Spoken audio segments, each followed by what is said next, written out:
Yo guys, balik lagi sama gue Juan, tim dari G-Scope, salah satu orang dari G-Scope situ kan yang dari kemarin nge-review buku di Instagram gitu. Jadi kemarin di Instagram itu gue udah nge-review tentang poin-poin penting dalam buku Shoe Dog Feel Night ini. Dan di YouTube channel kali ini, di YouTube channel G-Scope, gue bakal ceritain ya nggak secara full sih, tapi inti-inti poin pembuatan sepatu Nike dan brandnya. Check it out. Jadi guys, awal mulanya itu Philip Knight lulus pada tahun 1962 dengan gelar MBA jurusan accounting dari Stanford University gitu. Jadi one of the best university in the world gitu lah ya. Dan dia saat itu abis lulus dia itu mikirin tentang ide-idenya pas lagi dia itu skripsi terakhir di Stanford gitu. Dan ide-idenya itu adalah tentang dia pengen jadi distributor sepatu dan dia pengen ngambil barangnya itu dari Jepang gitu. Dan selain dia pengen ke Jepang, juga dia pengen keliling dunia gitu, cari tahu tentang orang-orang, manusia, budaya. Dia pengen tahu tentang dunia dan jati dirinya yang sebenarnya lah ibaratnya gitu.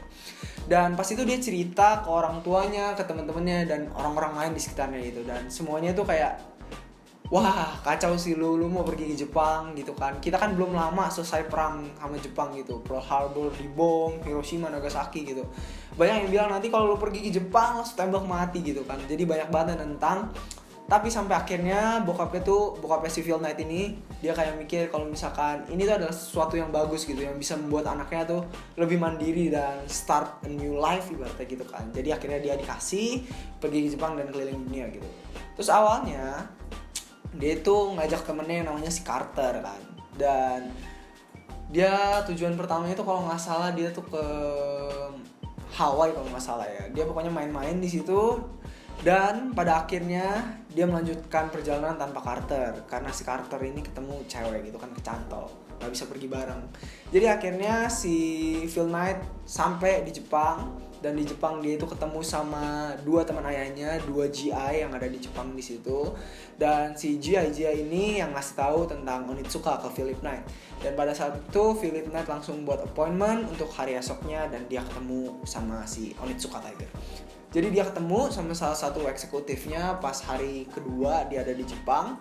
Dan dia ngomong dan dia jelasin kalau misalkan dia pengen jadi distributor pertama Onitsuka Tiger gitu di Amerika.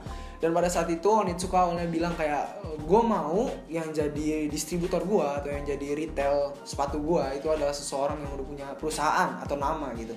Jadi kayak dia pengen safe gitu lah, safety place gitu. Dan pas itu si Phil Knight langsung bilang gini, oh tentu gue punya perusahaan gitu. Dia bilang perusahaan gue namanya Blue Ribbon. Dan kalian tahu guys, itu semua adalah bohong guys. Jadi dia nggak punya perusahaan pada saat itu dan dia ngibul supaya dia kayak dapat persetujuan untuk jadi distributornya si Onitsuka Tiger gitu. Oke, jadi chapter 1 itu guys. Oke, jadi setelah persetujuan mereka gitu, setelah persetujuan Phil Knight dan Onitsuka, akhirnya si Phil Knight kan balik lagi ke Amerika gitu kan. Dan sesampainya di Amerika, dia itu nungguin sampel sepatu yang bakal dikirim sama si Onitsuka ini. Dan kalau nggak salah dia nunggu cukup lama gitu, kira-kira 1 tahun gitu, dari 1963 sampai 1964 tuh dia nunggu gitu.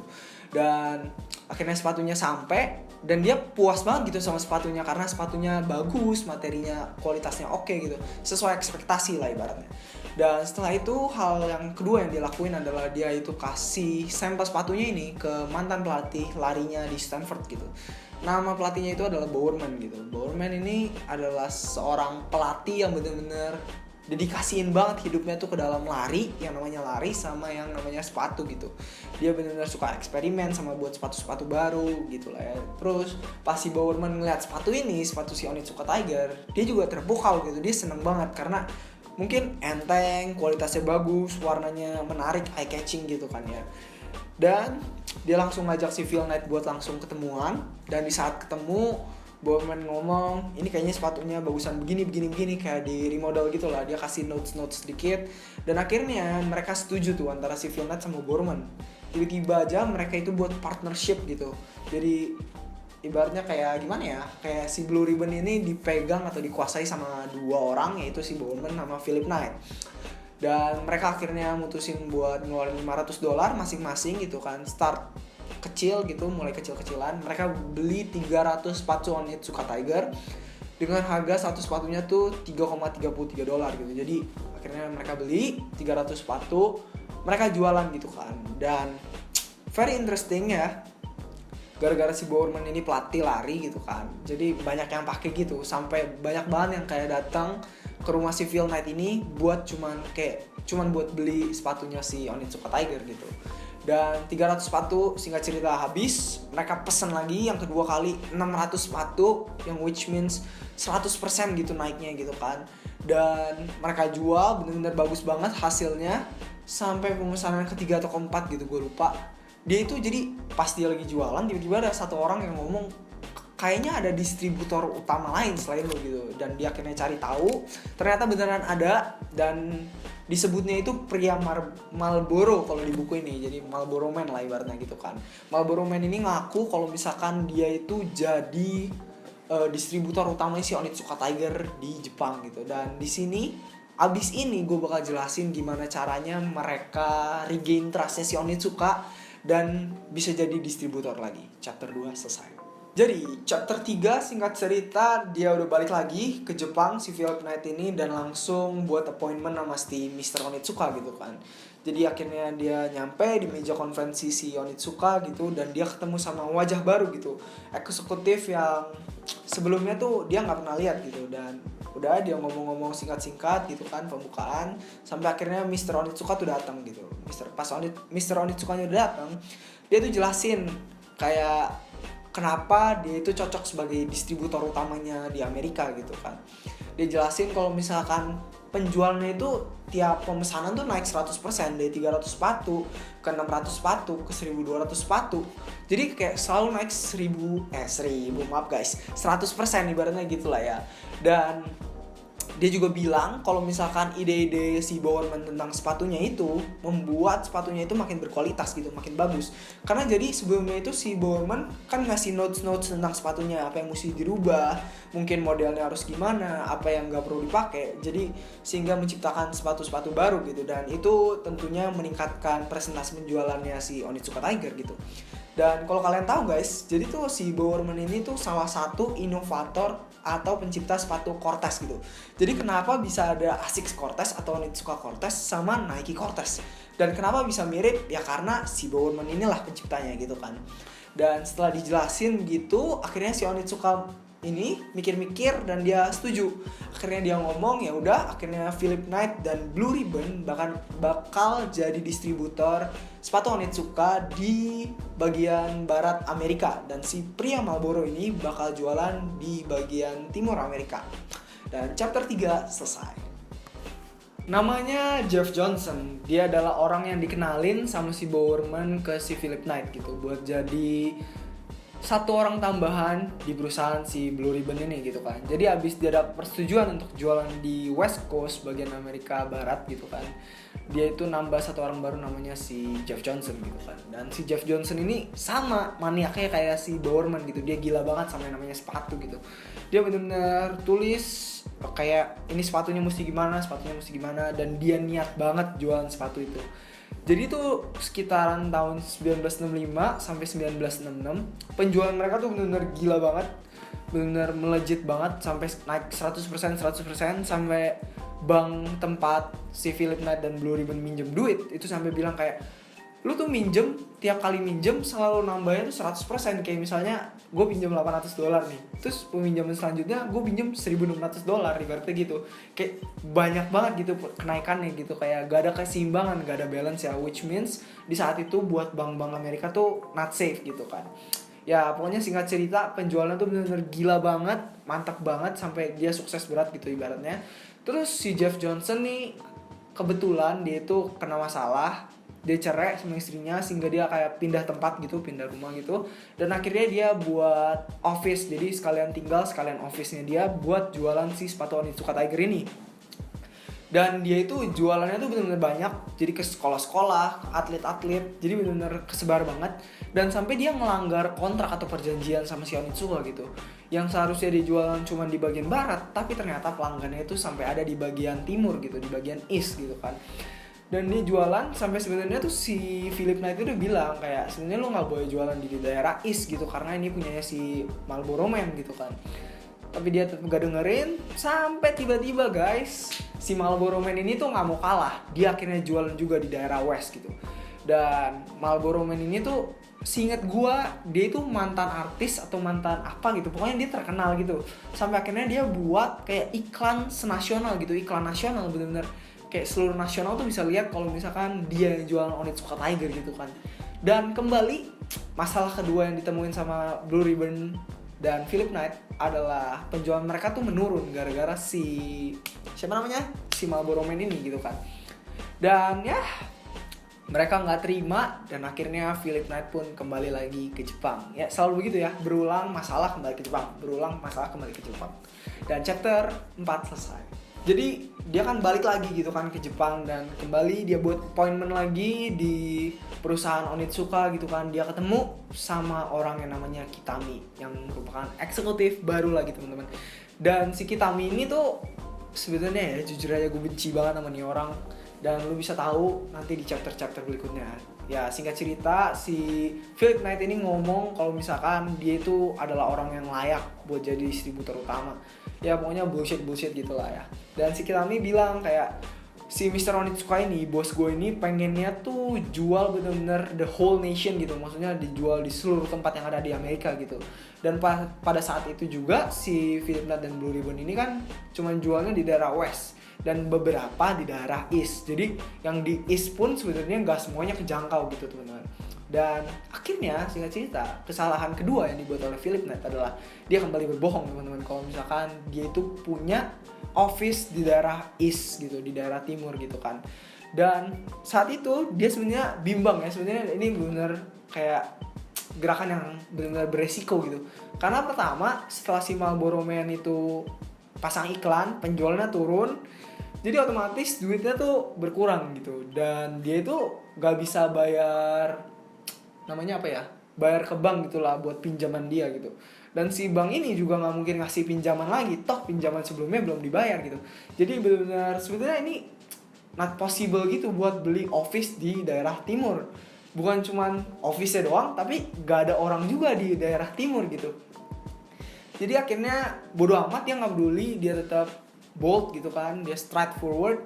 Akhirnya dia bilang kalau misalnya dia punya office di daerah timur. Dan dia bilang juga kalau misalnya dia adalah benar orang yang satu-satunya orang dan perusahaan yang layak buat jual Onitsuka Tiger di daerah Amerika gitu.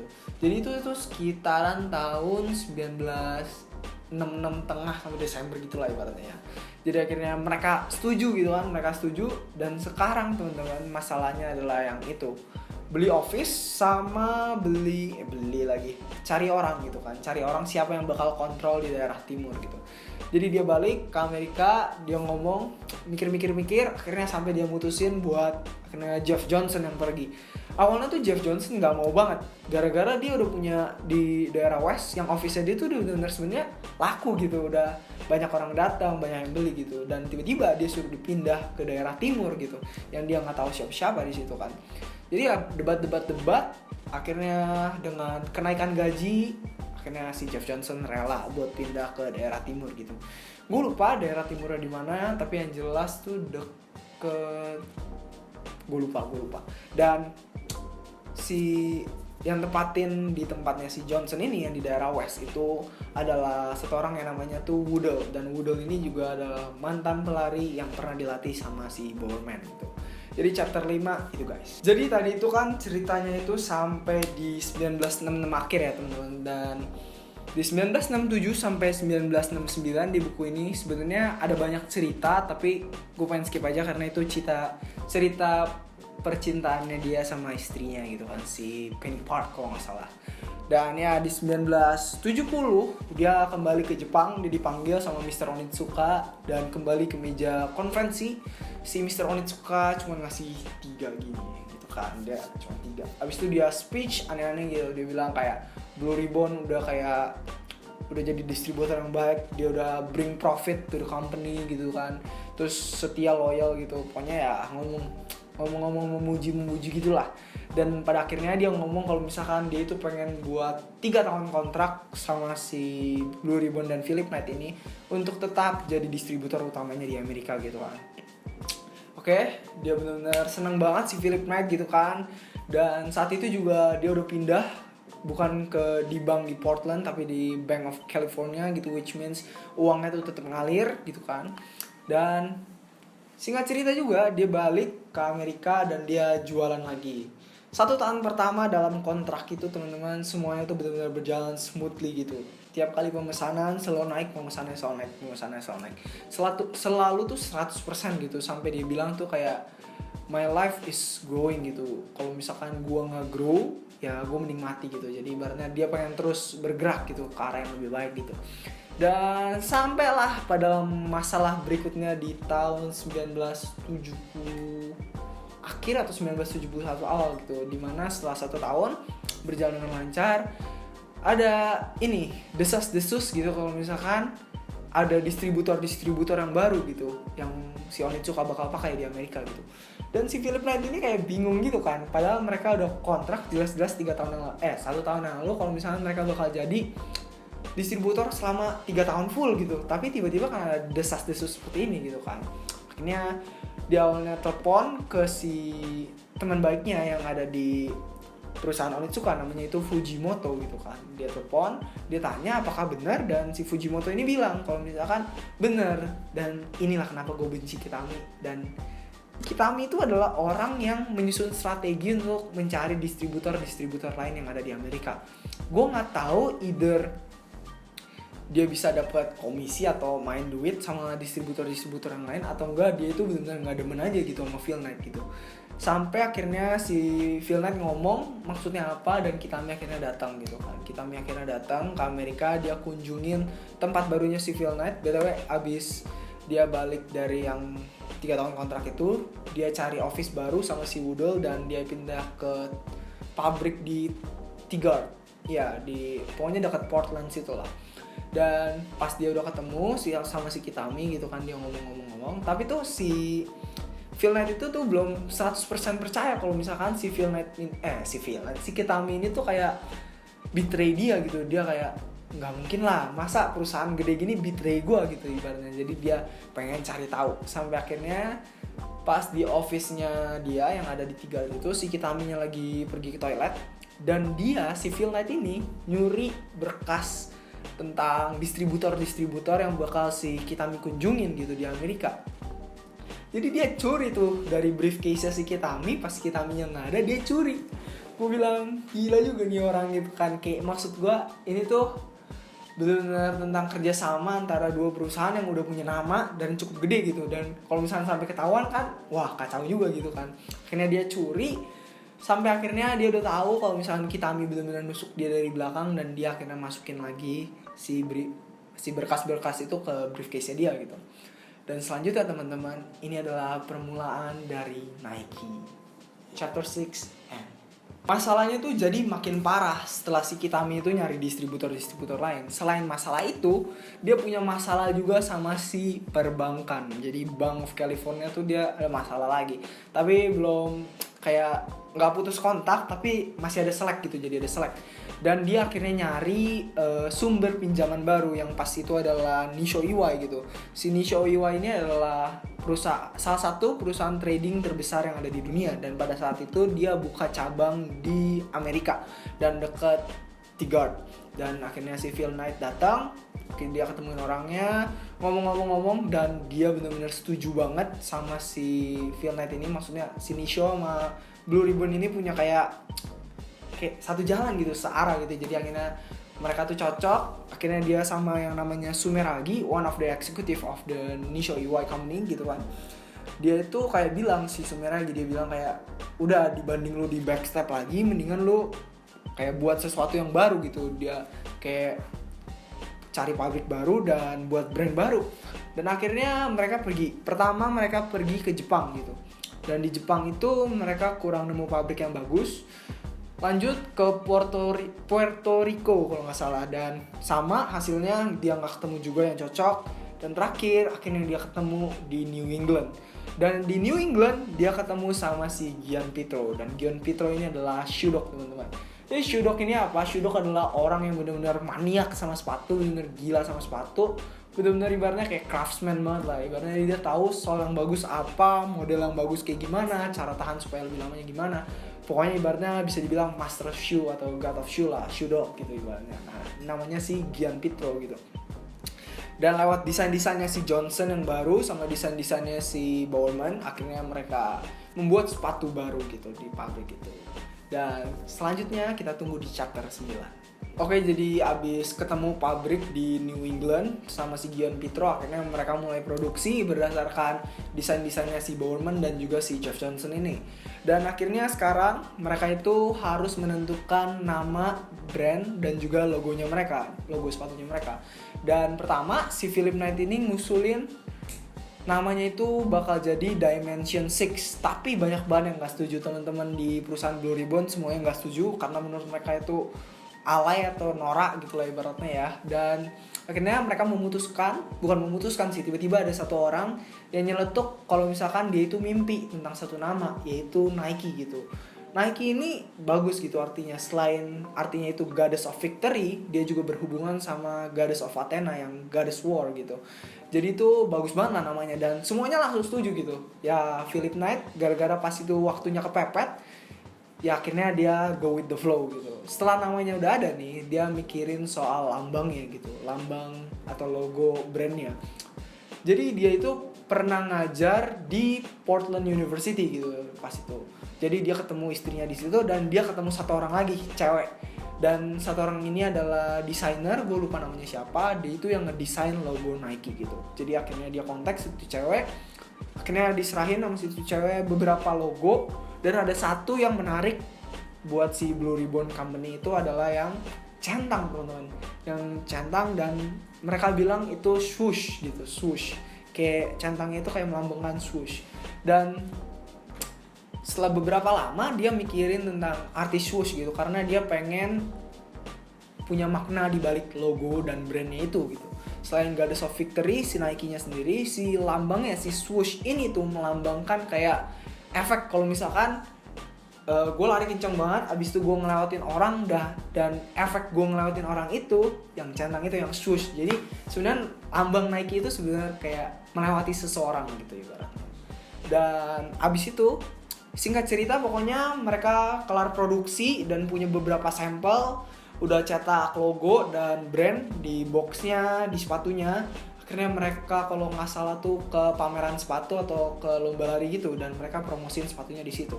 Dan di saat situ juga mereka baru pertama kali ngelihat sepatunya gitu karena pas sampai boxnya udah ada di situ.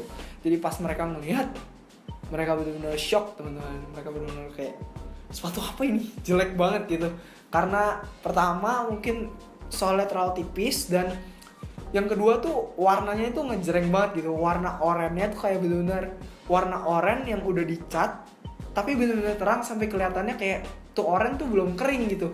Dan semua Philip Knight udah bilang kayak waduh ini udah ketahuan sama si Kitami, nanti bakal tahu sama si Kitami sepatunya jelek. Aduh, apa salah jalan gitu ibaratnya gitu kan. Tapi unexpected pas si pamerannya itu dimulai, banyak wartawan yang datangin si Blue Ribbon dan interview tuh sepatu gitu. Dia foto dan tulis tentang sepatu itu. Dan sampai kayak si Jeff Johnson-nya itu kesel gitu. Sepatu jelek gini lu mau wawancara gitu dia bilang kan. Sampai dia nanya ke salah satu yang interview dia nanya kenapa lu mau interview Blue Ribbon dan sepatu Nike ini. Dia bilang kayak karena penjualan Blue Ribbon setiap tahunnya naik teman-teman. Jadi kayak si wartawan ini tuh interview mereka berdasarkan trust karena ibaratnya kayak insting of wartawan gitu ya. Nah, pokoknya Nike jadi terkenal dari saat itu. Chapter 8 selesai. Jadi abis si Nike-nya itu terkenal ya, si Kitami kan jadi tahu tuh Jepang kayak terinform kalau misalkan si Blue Ribbon ini melanggar kontrak dan menjual sepatu merek lain gitu ya. Dan akhirnya Kitami pergi ke Amerika, dia minta penjelasan bla bla bla bla bla bla bla. Dia balik lagi ke Jepang dan akhirnya untuk kedua kalinya dia datang lagi ke Amerika dan menuntut Blue Ribbon gitu. Jadi pas dia menuntut Blue Ribbon ini, si Phil Knight sebenarnya udah kayak benar pasrah gitu ibaratnya ya. Karena dia melakukan beberapa kesalahan di masa lalunya, berbohong bla bla bla itu, jadi dia benar-benar terpojok lah. Jadi ini benar-benar masalah terbesar yang pernah dialamin sama si Nike dan Philip Knight. Jadi di pengadilan itu dia benar-benar dikasih tahu tuh kayak semua kesalahannya tuh dikasih tahu. Pertama dia itu ngebohong tentang Blue Ribbon yang sebenarnya nggak ada tapi ada. Itu yang paling pertama banget tuh yang di 1962. Terus yang kedua dia itu bohong kalau misalkan dia itu punya office di daerah East. Gue sebenarnya nggak tahu ya gimana caranya ketahuan, tapi mereka yang pihak Jepang tuh bisa benar-benar tahu gitu. Dan yang ketiga ketahuan kalau misalkan dia itu nyolong berkas si Kitami yang distributor itu. Dan yang keempat dia ngelanggar kontrak. Jadi which means kesalahannya si Phil Knight ini benar-benar fatal banget. Dan bukan cuma Phil Knight yang diinterogasi sama pengadilan, tapi ada si Boorman, Johnson, Woodall, sama ada satu lagi gitu pengkhianat yang join ke si Onitsuka. Jadi akhirnya semuanya diinterogasi, semuanya jawabnya benar-benar kayak ya gimana gitu lah. Pokoknya jawabannya gak meyakinkan gitu lah, kayak benar-benar terpojok kan soalnya. Tapi begitu si pihak Onitsuka yang diinterogasi, Mr. Onitsuka pertama yang diinterogasi, kayak penjelasannya masuk akal dan memojokkan juga si Blue Ribbon atau si Nike ini. Jadi kayak paling bagus lah si Mr. Onitsuka ini. Tapi giliran orang kedua yang diinterogasi, si Kitami, dia ini kan sebenarnya bisa bahasa Inggris kan. Pas si Phil Knight ke Jepang dia ngomong bahasa Inggris sendiri, pas si Kitami ke Amerika dia ngomong pakai bahasa Inggris sendiri. Tapi di pengadilan itu dia bawa translator yang which means sebenarnya kayak gak masuk akal dan gak masuk di logika gitu. Jadi dia ngomong pakai Jepang tapi ada translatornya gitu. Padahal dia bisa ngomong Inggris, jadi kenapa nggak sendiri gitu kan. Jadi itu membuat si hakim itu lumayan confused gitu. Dan kesalahannya si Kitami pada saat itu adalah pas dia ngomong Jepang, si translate-nya ngomongnya salah. Jadi dia translatornya tuh salah nerjemahin. Yang begonya si Kitami ini benerin si translatornya pakai bahasa Inggris gitu kan. Jadi si hakimnya kayak ngerasa ada yang ditutup-tutupin dari Kitami ini gitu. Sampai akhirnya tetap si Phil Knight udah ngerasa kalah gitu, kayak wah ini fix kalah, nggak mungkin menang. Tapi guys, ternyata di beberapa hari setelah pengadilan itu mereka datang lagi ke court. Yang dinyatakan menang adalah si Blue Ribbon atau si Nike ini. Karena menurut si hakim apa yang mereka ngomong tuh benar-benar transparan. Dan di sini kita bisa ngambil pelajaran kalau misalkan sebenarnya walaupun kita udah salah di belakangnya, jangan takut untuk ngaku gitu guys. Karena di saat lo ngaku orang lain mungkin bisa gain trust lo lagi gitu. Maksudnya lo bisa dipercaya lagi gitu. Oke, jadi chapter 9 berakhir di sini. Jadi abis masalah pengadilan sama si Kitami dan Onitsuka, Nike terus berkembang gitu. Dan dia terus kerja sama si Nissho Iwai gitu. Dan bukan cuman berkembang, dia juga ganti nama perusahaan dari Blue Ribbon Company jadi Nike Corporate. Terus dia itu gak cuman buat sepatu, dia juga buat baju kayak t-shirt gitu sama cap. Dia juga promosi banyak banget ke atlet tenis, lari yang terkenal banget, soccer dan basket. Dan yang tim basket ini itu yang gue inget banget, tim Blazer gitu. Ini yang benar-benar buat melejit. Dan dia juga membuat satu loncatan yang gede banget, karena yang pas itu ini adalah yang terbaru yang belum pernah ada. Itu adalah air sole. Air sole tuh yang kayak gimana, dia tuh sole yang kayak transparan bubble-bubble gitu. Dan yang itu empuk banget, dan itu yang benar-benar buat Nike melejit banget. Dan itu aja sih yang gue bisa ceritain dari shoe dog Phil Knight dari awal sampai akhir. Gimana dia buat Nike, susahnya buat Nike, cara dia nipu. Ya sebenarnya nggak boleh tiru, cuman ya itu aja. Dan alasan lainnya kenapa gue review buku ini dan G-Scope review buku ini adalah karena Philip Knight ini adalah salah satu orang yang punya dampak paling besar gitu di dunia, karena dia menciptakan brand nomor 1 di dunia sampai sekarang. Oke, see you in the next book guys.